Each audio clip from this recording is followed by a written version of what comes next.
ನಮಸ್ಕಾರ. ನಾನು ಸುಗ್ಲಿ ಬಶ್ಯಾ.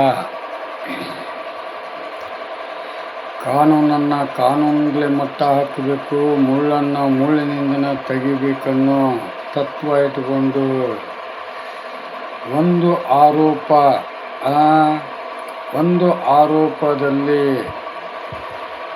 ಆರೋಪದಲ್ಲಿ ಆರೋಪಿಯ ಒಂದು ಪ್ರಕರಣ ದಾಖಲಾದರೆ ಆ ಪ್ರಕರಣದಲ್ಲಿ ವಕೀಲರನ್ನು ನೇಮಕ ಮಾಡಬೇಕಂದ್ರೆ ಆರೋಪಿಯ ಹೇಳಿಕೆ ಸತ್ಯ ಆಗಿರುತ್ತೆ. ಯಾಕಂದರೆ ಇವತ್ತಿನ ನ್ಯಾಯಾಲಯಗಳಲ್ಲಿ ನಾನು ಸುಮಾರು 33 ವರ್ಷ ಎಷ್ಟೋ ನ್ಯಾಯಾಲಯಗಳಲ್ಲಿ ಅಲೆದಾಡಿದ್ದೀನಿ, ವಾದ ಮಾಡಿದ್ದೀನಿ. ಲಕ್ಷ ಸಾಕ್ಷಿಗಳನ್ನು ಪ್ರಶ್ನೆ ಮಾಡಿ ಎಷ್ಟೋ ಎಲ್ಲ ಪ್ರಕರಣಗಳಲ್ಲಿ ನಿರಪರಾಧಿಯಾಗಿ ಬಂದಿದ್ದೀನಿ. ಆದರೆ ಸುಳ್ಳನ್ನು ಸತ್ಯ ಮಾಡಿದ್ದೆ, ಸತ್ಯನ ಸುಳ್ಳು ಮಾಡಿದ್ದೆ. ಆದರೆ ಕಳ್ತನ ಬಿಟ್ಟು 2010ರಿಂದ ಇಲ್ಲಿವರೆಗೂ ನಾನು ಯಾವತ್ತೂ ಸುಳ್ಳು ಹೇಳೋದಿಲ್ಲ, ಸತ್ಯನೇ ಹೇಳ್ತೀನಿ ಅಂತಂದು ಇವತ್ತು ಒಬ್ಬ ದಿಟ್ಟ ಕಾನೂನು ಹೋರಾಟಗಾರನಾಗಿ ಇವತ್ತು ನಿಮ್ಮ ಮುಂದೆ ಬಂದು ನಿಂತಿದ್ದೇನೆ. ಒಂದು ವಿಚಾರ ಹಂಚ್ಕೋಬೇಕಂತ ಇದ್ದೇನೆ. ಅಶ್ವವೇಗ TV ಚಾನಲ್ ಅವರಿಗೆ ಒಂದು ಜಾಗೃತಿ ಕೊಡಬೇಕನ್ನೋ ಆಸೆ ನನಗೆ. ನೋಡಿ, ನೀವು ಯಾವುದು ಸರ್ವೆ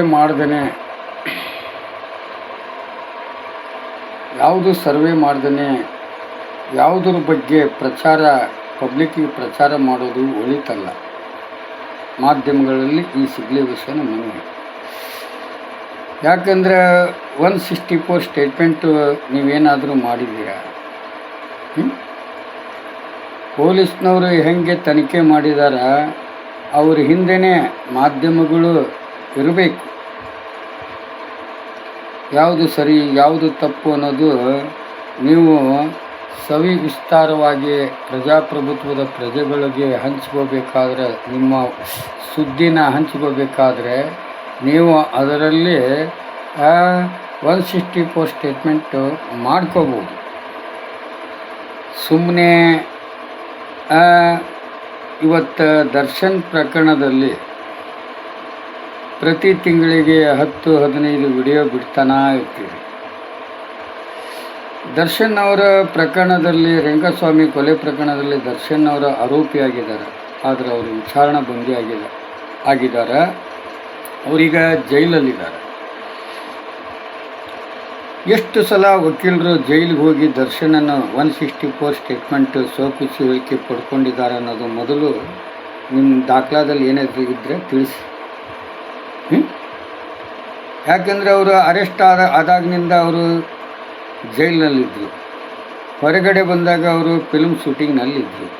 ಸುಪ್ರೀಂ ಕೋರ್ಟ್ ಆದೇಶ ಬಂದ ನಂತರ ಮತ್ತೆ ಜೈಲು ಸೇರಿದರು. ಅವರು ಪ್ರಕರಣನ ಕೈಗೆತ್ಕೊಂಡಂಥ ವಕೀಲರು ಇವತ್ತು ಸುಮಾರು 2 ವರ್ಷದಿಂದ ಈ ಪ್ರಕರಣದಲ್ಲಿ ಅವರು ತಮ್ಮ ಕಕ್ಷಿದಾರನ ಮಾಡಿಕೊಂಡು ದರ್ಶನ್ ಮೇಲಿದ್ದಂಥ ಪ್ರಕರಣದ ಎಲ್ಲ ಸಾಕ್ಷಿಗಳ ವಿಚಾರಣೆಗೆ ಕೈಗೆತ್ತಿಕೊಂಡು ನಡೆಸ್ತಾ ಬಂದಿದ್ದರು. ಈಗ ಅವರು ಯಾವುದೇ ಕಾರಣಕ್ಕೆ ಅಥವಾ ದರ್ಶನನ ಪ್ರಕರಣ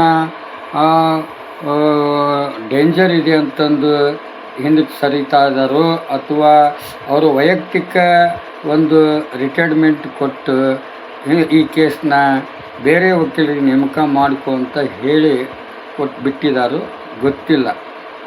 ಅದನ್ನು ಸರ್ವೆ ಮಾಡಬೇಕು ವಕೀಲರ ಹತ್ರ ಹೋಗಿ.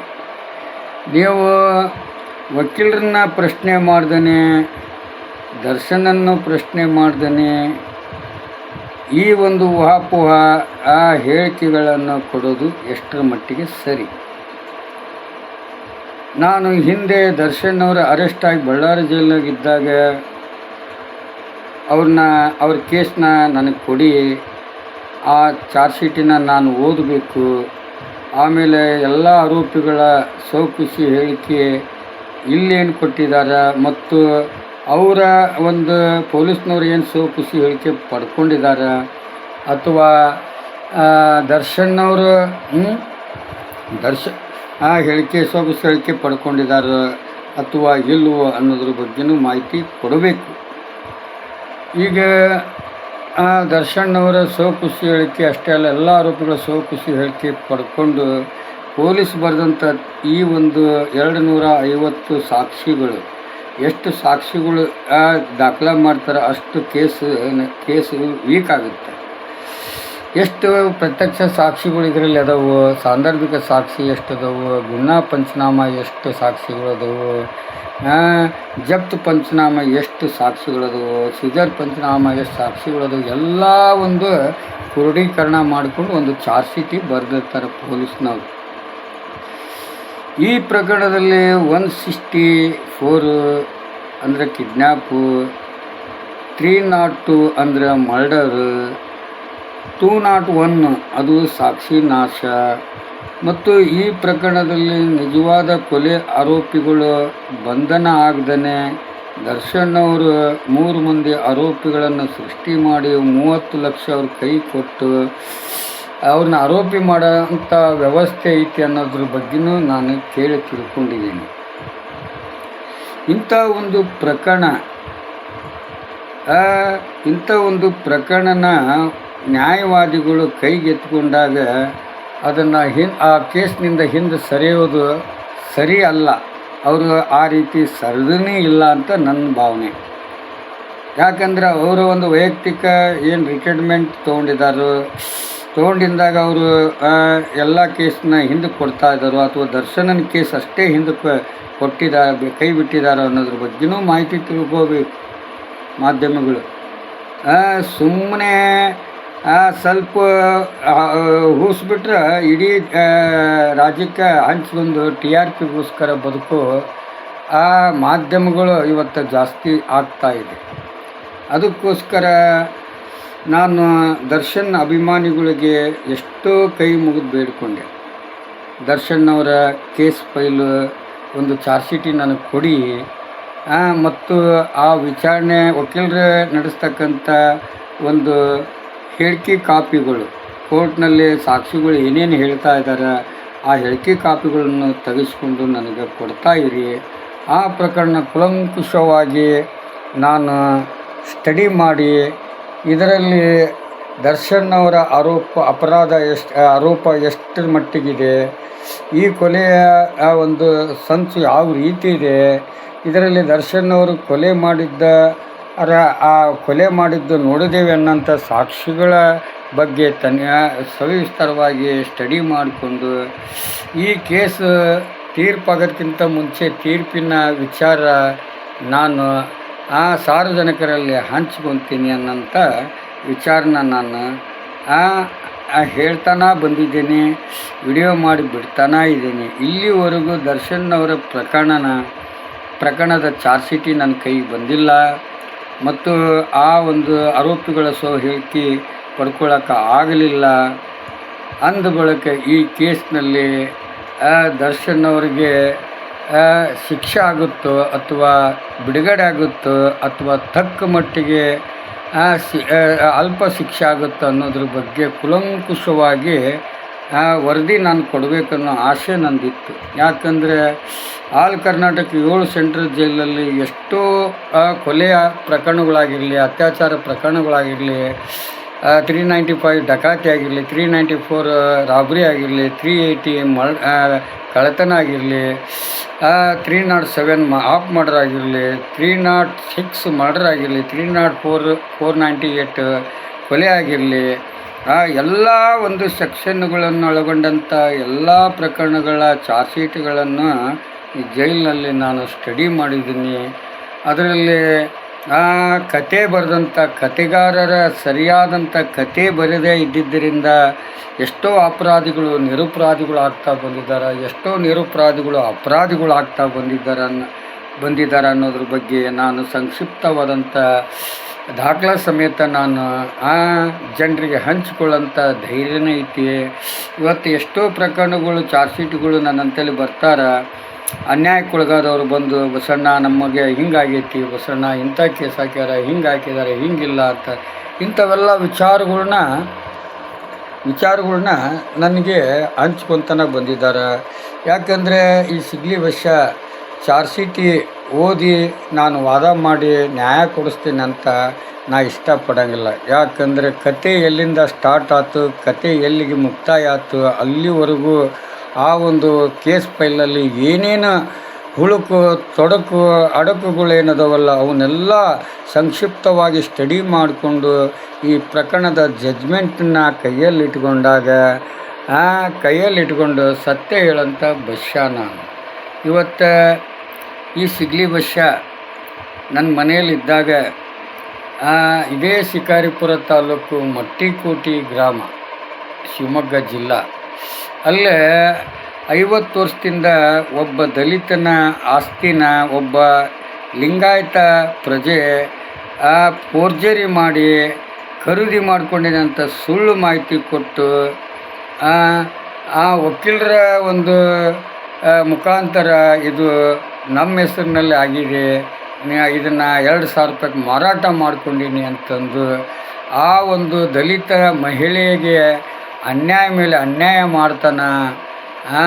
ಈ ಒಂದು ಜಮೀನು 50 ವರ್ಷದಿಂದ ಆ ಒಂದು ಲಿಂಗಾಯತ ಪ್ರಜೆ ಆ ದಲಿತರ ಆಸ್ತಿಯಲ್ಲಿ ಉಳುಮೆ ಮಾಡಿಕೊಂಡು ಪ್ರತಿ ವರ್ಷ 2 ಪೀಕ್ ತೆಗೆದು ತಕ್ಕೊಂಡು ಆರಾಮವಾಗಿದ್ದ. ಈ ಪ್ರಕರಣನ ಈ ಸಿಗ್ಲಿ ವರ್ಷ ಕೈಗೆ ಬಂತು.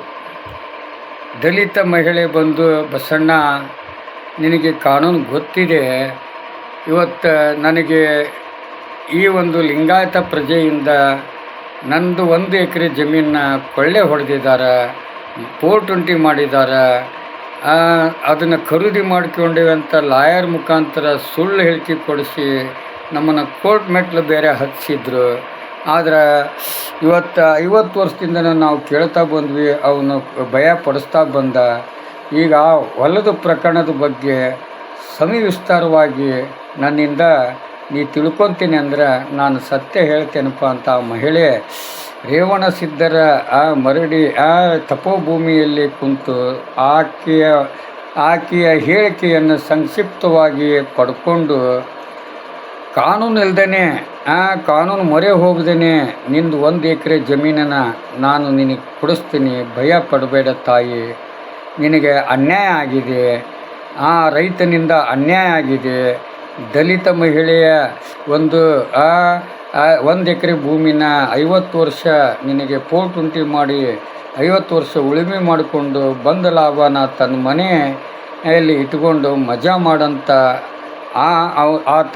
ಆತ ಈ ಒಂದು ನಿನ್ನ ಒಂದು ನಿನಗೆ ಮಾಡಿದಂಥ ಮೋಸನ ನಾನು ಅವನಿಗೆ ಜಾಗೃತಿ ಕೊಡ್ತೀನಿ, ಬಾ ನಿನ್ನ ಹೊಲ ಎಲ್ಲೈತಿ ತೋರಿಸಂತಂದು ಆಕೆ ಖುಷಿ ಹೇಳಿಕೆ ಪಡ್ಕೊಂಡು ಆಮೇಲೆ ಆ ದಲಿತ ಮಹಿಳೆಯ ಸರ್ಕಾರ ಕೊಟ್ಟಂಥ 2 ಎಕರೆ ಭೂಮಿಯಲ್ಲಿ 1 ಎಕರೆ ಭೂಮಿಯನ್ನು ರೈತ ಫೋರ್ಜರಿ ಮಾಡಿ ಹೊಡ್ಕೊಂಡಂಥ ಜಮೀನಿಗೆ ಹೋಗಿ ಆ ಜಮೀನಿನಲ್ಲಿ ಕೂತ್ಕೊಂಡು ಇದನ್ನೆಲ್ಲ ಸಂಕ್ಷಿಪ್ತವಾಗಿ ವಿಚಾರ ಮಾಡಿದಾಗ 50 ಎಕರೆ ಪ್ಲ್ಯಾಂಟೇಷನ್ನಲ್ಲಿ ಮಟ್ಟಿಕೋಟಿ ಗ್ರಾಮಕ್ಕೆ ಹೋಗೋಕೆ ಒಂದು ರೋಡ್ ಆಗಿದೆ. ಅದರಲ್ಲಿ ಒಂದು 8 ಗುಂಟೆ 5-6 ಗುಂಟೆ ಜಾಗ ರೋಡಿಗೆ ಹೋಗಿದೆ. ಉಳಿದ 2 ಎಕರೆದಲ್ಲಿ ಉಳಿದ ಭೂಮಿ ಆ ರೋಡ್ ಆ ಕಡೆ 1 ಎಕರೆ, ರೋಡ್ ಈ ಕಡೆ 1 ಎಕರೆ ಭೂಮಿನಲ್ಲಿ 1 ಎಕರೆ ಬಿಟ್ಟುಕೊಟ್ಟು 1 ಎಕರೆನ ರೈತ ಹೊಡ್ಕೊಂಡು ತಿಂದಿದ್ದರಿಂದ ಆತ ಇದು ನೀವು ಮಾಡಿದ್ದು ಮೋಸ, ಆ ದಲಿತರ ಭೂಮಿನ ಖರೀದಿ ಮಾಡುವ ಹಕ್ಕು ಯಾರಿಗೂ ಇಲ್ಲ ಅನ್ನೋದು ಅರಿವು ಗೊತ್ತಿದ್ರೂ ಆ ಮಹಿಳೆಗೆ ಫೋರ್ಜರಿ ಮಾಡಿ ಬೆದರಿಕೆ ಹಾಕಿ ಪೊಲೀಸರನ್ನೆಲ್ಲ ಬಿಟ್ಟು ವಕೀಲರನ್ನ ಬಿಟ್ಟು ಈ ಹೊಲ ನಾನು ಖರೀದಿ ಮಾಡೀನಿ ಅಂತ ಒಂದು 420 ಮಾಡಿ 50 ವರ್ಷ ಉಳುಮೆ ಮಾಡಿದಂಥ ಆ ರೈತನಿಗೆ ನಾನು ಜಾಗೃತಿ ಕೊಟ್ಟೆ.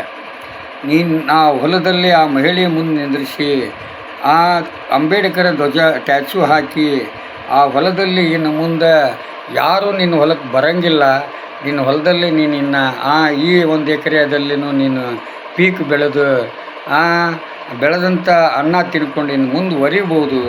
ಯಾಕಂದ್ರೆ ಇಷ್ಟು ವರ್ಷ ನೀ ಮೋಸ ಹೋಗಿದೀಯ, ಇನ್ನು ಮುಂದೆ ಇಂದಿನಿಂದ ಯಾವತ್ತೂ ನೀನು ಮೋಸ ಹೋಗೋಕ್ಕಾಗಲ್ಲ. ನಿನಗೆ ಲಾಯರ್ ಮಾಡ್ತೀನಿ. ನೀನು ಆ ರೈತ ನನ್ನ ಹೊಲ ಅಂತಂದು ಏನಾದರೂ ಬಂದರೆ ಅವನಿಗೆ ಇಂತಿಂಥ ಪ್ರಶ್ನೆ ಕೇಳು, ಅವನು ಬರೋದಿಲ್ಲ. ಅವನಿಗೆ ಕಾನೂನು ಗೊತ್ತಿದ್ರೂ ನಿನಗೆ ಮೋಸ ಮಾಡಿದಾನಂದ್ರೆ ಹಿಂದೆ ಸರ್ಕಾರ ಆ 50 ಎಕರೆ ಆ ಮಟ್ಟಿಕೋಟಿ ಗ್ರಾಮದ ದಲಿತರಿಗೆ ಹಂಚಿದಂಥ 2 ಎಕರೆ ಜಮೀನಿನಲ್ಲಿ ಪ್ರತಿಯೊಬ್ಬರು ಅವ್ರದ್ದೇ ಆದಂಥ 2 ಎಕರೆ ಭೂಮಿನ ಉಳುಮೆ ಮಾಡಿಕೊಂಡು ಸಂತೋಷದಿಂದ ಜೀವನ ಮಾಡ್ತಕ್ಕಂಥ ದಲಿತರ ಒಂದು ಒಂದು ಕುಟುಂಬದಲ್ಲಿ 2 ಎಕರೆ ಜಮೀನಲ್ಲಿ 1 ಎಕರೆ ಆ ರೈತ ಹೊಡ್ಕೊಂಡು ತಿಂದಿದ್ದರಿಂದ ಇವತ್ತು ಆ ಭೂಮಿ ಆ ಜಮೀನಿನಲ್ಲಿ ಸಿಗಲಿ ಬಸ್ಸ 5-6 ದಿನ ಆ ಒಂದು ಅಂಬೇಡ್ಕರ್ ಟ್ಯಾಚು ಹಾಕಿ ಅಲ್ಲೇ ಒಂದು ಅದೇ ಭೂಮಿ ಜಮೀನಿನಲ್ಲಿ ಒಂದು ಗುಡಿಸಲು ಹಾಕ್ಕೊಂಡು ಸಿಗಲಿ ಬಸ್ಸ ಮತ್ತು ಆ ದಲಿತ ಮಹಿಳೆ ಮತ್ತು ಅವರ ಕುಟುಂಬದವರು ಕುಂತು ಬರಲಿ ಈ ಭೂಮಿನ ಯಾವ ರೀತಿ ಕೊಂಡುಕೊಂಡಿದ್ದಾನ, ಈ ಭೂಮಿನ ಯಾರು ಖರೀದಿ ಮಾಡಿ ಕೊಟ್ಟಿದ್ದಾರೆ, ಇದು ಕೋರ್ಟ್ನಲ್ಲಿ ಹೆಂಗೆ ನಿನ್ನ ಹೆಸರಲ್ಲಿ ಆಯಿತು, ಎಲ್ಲ ದಾಖಲಾತಿ ತೊಗೊಂಡು ಬಾರಪ್ಪ. ನಿನ್ನ ಜಮೀನಿನಲ್ಲಿ ನಿನಗೆ ನ್ಯಾಯವಾಗಿ ನೀನು ಈ ಭೂಮಿನ ಖರೀದಿ ಮಾಡಿದ್ದೇ ಆಗಿದ್ದರೆ ಈ ಭೂಮಿ ನಿನಗೆ ವಾಪಸ್ ಕೊಡ್ತೀನಿ. ಇಲ್ಲ ಅಂದರೆ 50 ವರ್ಷ ಈ ಭೂಮಿನ ಹೂಳಿ ಅದರಲ್ಲಿ ಬೆಳೆ ತೆಗೆದು ಆದಾಯ ಪಡೆದಂಥ ಆ 50 ವರ್ಷದ ಆದಾಯದ ಒಂದು ವೆಚ್ಚನ ಆ ದಲಿತ ಮಹಿಳೆಗೆ ನೀನು ಕೊಡಬೇಕಾಗುತ್ತೆ. ಮತ್ತು ಇದನ್ನು ಯಾರೋ ವಕೀಲನ ಮುಖಾಂತರ ಮಾಡಿದೆ ಆ ವಕೀಲನೂ ಆರೋಪಿ ಆಗ್ತಾನೆ. ಕೋರ್ಟ್ ಮಾಡಿ ದಲಿತ ಮಹಿಳೆಯ 1 ಎಕರೆ ಜಮೀನಿನ ನೀನು 50 ವರ್ಷ ಉಳುಮೆ ಮಾಡಿದಿ ಅಂದರೆ ನಿನ್ನಂಥ ದೊಡ್ಡ ಅಪರಾಧಿ ಇನ್ನೊಬ್ಬನಿಲ್ಲ ಅಂತಂದು ನಾನು ವಿಡಿಯೋ ಮೂಲಕ ಸಾರ್ವಜನಿಕರಲ್ಲಿ ಹಂಚಿಕೊಂಡಾಗ ಎಲ್ಲ ನನ್ನ ಆ ವಿಡಿಯೋಗಳನ್ನು ನೋಡಿದಂಥ ಮಟ್ಟಿಕೋಟಿ ಜನರು ಸಿಗಲಿ ಬಸ್ಸ ಕರೆಕ್ಟ್ ಹೋರಾಟಗಾರ ಇವನು, ಪಾಪ ದಲಿತ ಮಹಿಳೆಯ 1 ಎಕರೆ ಜಮೀನನ್ನು ಫೋರ್ಜರಿ ಮಾಡಿ 50 ವರ್ಷ ಉಂಡಂಥ ಈ ಒಬ್ಬ ಅಪರಾಧಿಗೆ ಶಿಕ್ಷೆ ಆಗಬೇಕು ಅನ್ನೋಂಥ ಆ ಮಟ್ಟಿಕೋಟಿ ಗ್ರಾಮದ ಆ ಪ್ರಜೆಗಳ ಒಂದು ಸವಾಲಂತ ನಾನು ಸ್ವೀಕರಿಸ್ತೀನಿ. ಯಾಕಂದರೆ ಇವತ್ತು ಎಷ್ಟೋ ಜನ ಮಟ್ಟಿಕೋಟಿ ಗ್ರಾಮದವರು ಈ ವಿಚಾರ ಎಲ್ಲ ಗೊತ್ತಿದ್ರು ಇವನ ಒಂದು ಪ್ರಭಾವದಿಂದ, ರಾಜಕೀಯ ಕೈವಾಡದಿಂದ, ವಕೀಲರ ಕೈವಾಡದಿಂದ, ಪೊಲೀಸರ ಕೈವಾಡದಿಂದ ಇವತ್ತು 50 ವರ್ಷ ಈ ದಲಿತರ ಭೂಮಿನ ಉಳುಮೆ ಮಾಡ್ಕೊಂಡು ತಿಂದಂಥ ರೈತನಿಗೆ ಇವತ್ತು ಸರಿಯಾದ ಪಾಠ ಸಿಗಲಿ ಬಸ್ಸ ಕಲಿಸಿದ. ಇನ್ನು ಮುಂದೆ ಈ ಭೂಮಿ ಒಳಗೆ ಕಾಲಿಟ್ಟರೆ ಅವನು ದೊಡ್ಡ ಅಪರಾಧಿ ಆಗ್ತಾನೆ, 2ನೇ ದೊಡ್ಡ ಅಪರಾಧಿ ಆಗ್ತಾನೆ ಅನ್ನೋದು ಅವನಿಗೆ ಗೊತ್ತಾಗಿ ನಾವು 6 ದಿನ ಆ ಒಂದು ಜಮೀನಿನಲ್ಲಿ ಕುಂತು ಗುಡಿಸಲು ಹಾಕ್ಕೊಂಡು ಈ ಹೊಲಕ್ಕೆ ಈ ಒಂದು ಮಹಿಳೆ ವಾರಿಸ್ತಾಳೆ ಹೊರತುಪಡಿಸಿದರೆ ಇನ್ಯಾರು ಈ ಭೂಮಿಗೆ ವಾರಿಸ್ತಾರೆ ಇಲ್ಲ ಅನ್ನೋದು ನಾನು ಹೇಳಿಕೆ ಕೊಟ್ಟಾಗ ಇದನ್ನು ಗಮನಿಸಿ ಆ ರೈತ ಆ ದಲಿತ ಮಹಿಳೆಯ ಜಮೀನಿಗೆ ಬರದೇ ಇದ್ದಿದ್ದರಿಂದ ಇವತ್ತು ಆ ಮಹಿಳೆಗೆ ನನ್ನದು 1 ಎಕರೆ ಹೊಲ ನಮ್ಮ ಸಿಗಲಿ ಬಸ್ಸ ಕೊಡಿಸ್ಕೊಟ್ಟ ಅಂತಂದು ಸಂತೋಷಪಟ್ಟಲು ಹೊರತು ಯಾಕಂದರೆ ಇದು ಇಂಥದಕ್ಕೆಲ್ಲ ಕಾನೂನು ಬೇಡ. ಯಾಕಂದರೆ ಈ ದಲಿತ ಮಹಿಳೆಯ ದಾಖಲೆ ಎಲ್ಲಿರುತ್ತೋ ಗೊತ್ತಾ? ಜಿಲ್ಲಾ ಕಲೆಕ್ಟ್ರ್ ಅವ್ರ ಹತ್ರ ಇರುತ್ತೆ, ಜಿಲ್ಲಾ ಅಧಿಕಾರಿ ಹತ್ರ ಇರುತ್ತೆ, DC ಅವ್ರ ಹತ್ರ ಇರುತ್ತೆ. ಆದರೆ ಈತ ಆ DC ಅವ್ರ ಪರ್ಮಿಷನ್ ಇಲ್ಲದೇ ಈ ಒಂದು ದಲಿತರಿಗೆ ಕೊಟ್ಟಂಥ ಜಮೀನಿನ ಯಾವ ರೀತಿ ಖರೀದಿ ಮಾಡಿಸ್ಕೊಂಡಾನಂದ್ರೆ ಫೋರ್ಜರಿ ಮಾಡಿ 420 ಮಾಡಿ ಆ ದಲಿತ ಮಹಿಳೆಗೆ 50 ವರ್ಷದಿಂದ ಅನ್ಯಾಯ ಮಾಡಿದ್ದನ್ನು ಪ್ರತಿಯೊಬ್ಬರು ಗಮನಿಸಿ ಸಿಗಲಿ ಬಸ್ಸ ಹೋರಾಟದಿಂದ ಆ ದಲಿತ ಮಹಿಳೆಗೆ ನ್ಯಾಯ ಕೊಡಿಸಿದ ಅನ್ನೋ ಒಂದು ಒಳ್ಳೆತನ ನನಗೆ ಸಿಕ್ತಲ್ಲ, ಅಷ್ಟೇ ಸಾಕು. ಅದಕ್ಕೋಸ್ಕರ ಇವತ್ತು ನಿಮಗೆ ಕಾನೂನು ಗೊತ್ತಿಲ್ಲ, ಕಾನೂನಿನ ಜ್ಞಾನ ಪ್ರತಿಯೊಬ್ಬ ಪ್ರಜೆಗೂ ಅವಶ್ಯಕತೆ ಇದೆ. ಯಾಕಂದರೆ ಇವತ್ತು ಕಾನೂನು ಗೊತ್ತಿಲ್ಲದೆ ಇದ್ದವರಿಗೆ ಇಂಥ ಭೂಗಳ್ಳರು ತುಂಬ ತುಳುಕ್ತಾರೆ. ಅಂಥವ್ರನ್ನ ಮಟ್ಟ ಹಾಕಬೇಕಾದ್ರೆ ಕಾನೂನಿಂದಲೇ ಮಟ್ಟ ಹಾಕಬೇಕು, ಮುಳ್ಳನ್ನು ಮುಳ್ಳಿನಿಂದ ತೆಗಿಬೇಕು. ಇವತ್ತು ಈ ಸಿಗ್ಲಿ ಬಸ್ಯ ದಲಿತ ಮಹಿಳೆಗೆ ಮುಳ್ಳನ್ನು ಹೆಂಗೆ ತೆಗಿಬೇಕು ಅನ್ನೋದು ತೋರಿಸ್ಕೊಟ್ಟೆ. ಇವತ್ತು ಆ ಮಹಿಳೆಗೆ ಧೈರ್ಯ ತುಂಬಿದೆ. ಇನ್ನು ಮುಂದೆ ಆ ರೈತ ನನ್ನ ಜಮೀನಿಗೆ ಬರ್ದಂಗೆ ಮಾಡಿಕೊಟ್ಟೆ. ಇನ್ನೇನಾದರೂ ಮತ್ತೆ ಏನಾದ್ರೂ ಆತ ಫೋರ್ಜರಿ ಮಾಡೋಕ್ಕೆ ಬಂದರೆ DC ಅವರಿಗೆ ಕಂಪ್ಲೇಂಟ್ ಕೊಟ್ಟು ಈತನ್ನು ಅರೆಸ್ಟ್ ಮಾಡಿಸಿ ಉಗ್ರವಾದಂಥ ಶಿಕ್ಷೆ ಕೊಡಿಸೋಂಥ ವ್ಯವಸ್ಥೆ ನಾ ಮಾಡಿಕೊಡ್ತೀನಿ, ಭಯ ಪಡಬೇಡ. ಯಾವತ್ತೂ ನೀ ಕೂಗು ಹಾಕಿದರೆ ನಿನ್ನ ಜಮೀನಿನಲ್ಲಿ ಸಿಗ್ಲಿ ಬಸ್ಯ ಬಂದು ನಿಲ್ತಾನೆ, ಭಯ ಪಡಬೇಡ ಅಂತ ಹೇಳಿ ಮತ್ತೆ DC ಅವರಿಗೆ ಒಂದು ಕಂಪ್ಲೇಂಟು ನಾನು ಆ ಮಹಿಳೆಯಿಂದ ಕೊಡಿಸಿ 50 ವರ್ಷ ಆ ಜಮೀನಿನಲ್ಲಿ ಉಳುಮೆ ಮಾಡಿ ತಿಂದಂಥ ಆದಾಯನ ಆ ಖರ್ಚು ವೆಚ್ಚ ಎಲ್ಲ ಆ ಮಹಿಳೆಗೆ ಭರಿಸ್ಕೊಡ್ಬೇಕು. DC ಅವರು ಇವ್ರ ಮೇಲೆ ಕಾನೂನು ರೀತಿ ಕ್ರಮ ಕೈಗೊಳ್ಬೇಕನ್ನಂಥ ಹೋರಾಟ ನಂದು. ಇಂಥ ಒಂದು ವ್ಯವಸ್ಥೆ ಐತಿ. ಅದಕ್ಕೋಸ್ಕರ ಕಾನೂನು ಪ್ರತಿಯೊಬ್ಬರಿಗೂ ಅವಶ್ಯಕತೆ ಇದೆ. ಯಾಕಂದರೆ ಇವತ್ತು ನನ್ನಂತಲೇ ದುಡ್ಡಿಲ್ಲ, ಕಾನೂನಿದೆ. ದರ್ಶನ್ ಅವರಂತಲೇ ಬೇಕಾದಷ್ಟು ದುಡ್ಡಿದೆ, ಕಾನೂನಿಲ್ಲ, ಗೊತ್ತಿಲ್ಲ. ಇವತ್ತು ಕಾನೂನು ಗೊತ್ತಿದ್ದವರ ಈ ಪ್ರಕರಣದಲ್ಲಿ ಸ್ಟಡಿ ಮಾಡಿ ಯಾಕಂದರೆ ವಕೀಲರು ಏನು ಮಾಡ್ತಾರೆ, ಪೊಲೀಸ್ ಬರೆದಂಥ ಚಾರ್ಜ್ ಶೀಟ್ ಮೇಲಿನ ವಾದ ಮಾಡಿ 60% ನಿರಪರಾಧಿಗಳಿಗೆ ಅಪರಾಧಿ ಮಾಡಿಸ್ತಾರೆ. 60% ಅಪರಾಧಿಗಳಿಗೆ ನಿರಪರಾಧಿ ಮಾಡಿಸೋಂಥ ವ್ಯವಸ್ಥೆಯಲ್ಲಿ ಇವತ್ತು ಕಾನೂನು ವ್ಯವಸ್ಥೆ ಐತಿ ಹೊರತು ಯಾರು ನ್ಯಾಯ ಕೊಡಿಸೋಂಥವ್ರು ಯಾರೂ ಮುಂದೆ ಬರೋಂಗಿಲ್ಲ. ಸತ್ತ ಮೇಲೆ ತೀರ್ಪು, ಸತ್ಯನ ಮೇಲೆ ಪಂಚನಾಮ, ಸತ್ಯನ ಮೇಲೆ ಪರಿಹಾರ ಕೊಡೋಂಥ ಇಂಥ ಒಂದು ಕಾನೂನು ಬದಲಾವಣೆಗೆ ತರಬೇಕು.